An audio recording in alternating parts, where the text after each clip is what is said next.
Morjesta Pekka. Morjesta. Mitä kuuluu? Kiitos, hyvää.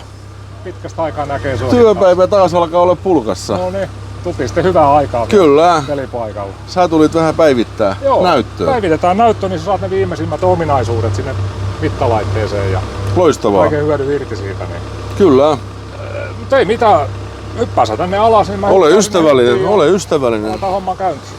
Joo, ajetaan tästä nyt viimeisin 7.0 MC1 päivitys ja tässä päivityksessä tulee nyt esimerkiksi toteumapisteiden muokkaus ja poistaminen.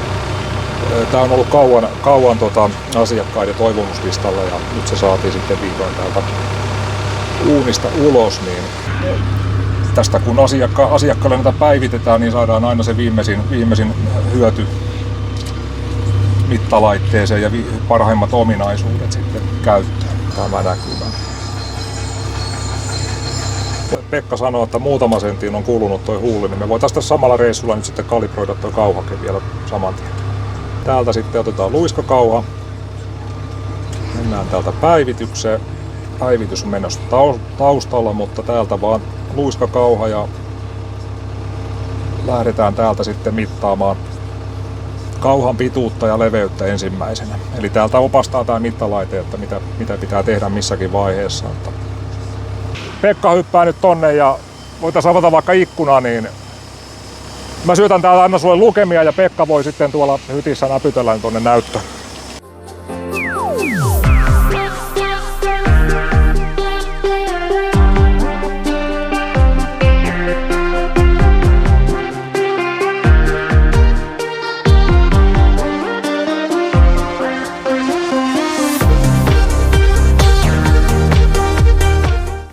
Ei mitään, homma on siinä ja ei muuta kuin hyvää viikonloppua Pekka ja nähdään taas. Kiitos. Tämä tuli taas nopeasti kuntoon ja tästä on hyvä jatkaa. Joo, oli mukava nähdä. Kyllä. Jes, hyvä. Kiitos. Moro moro.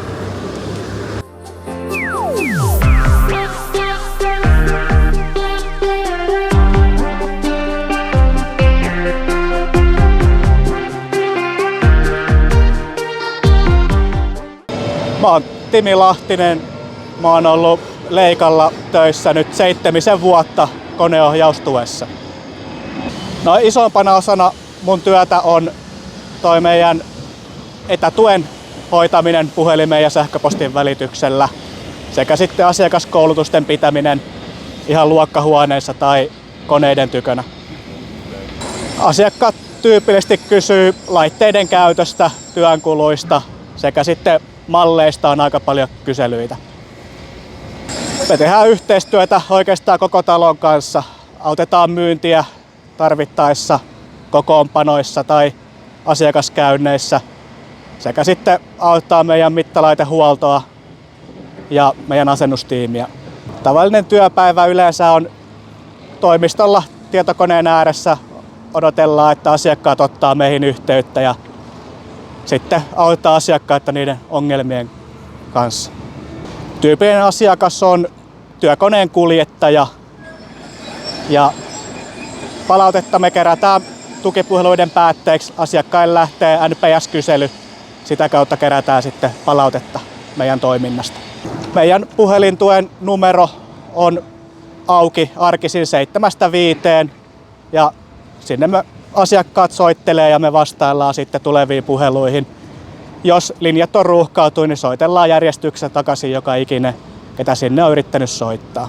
Merkittävä osa teknisen tuen työnkuvaa on asiakkaiden käytön opastaminen ja käyttöönotossa avustaminen, kun asiakkaille tulee uusia järjestelmiä.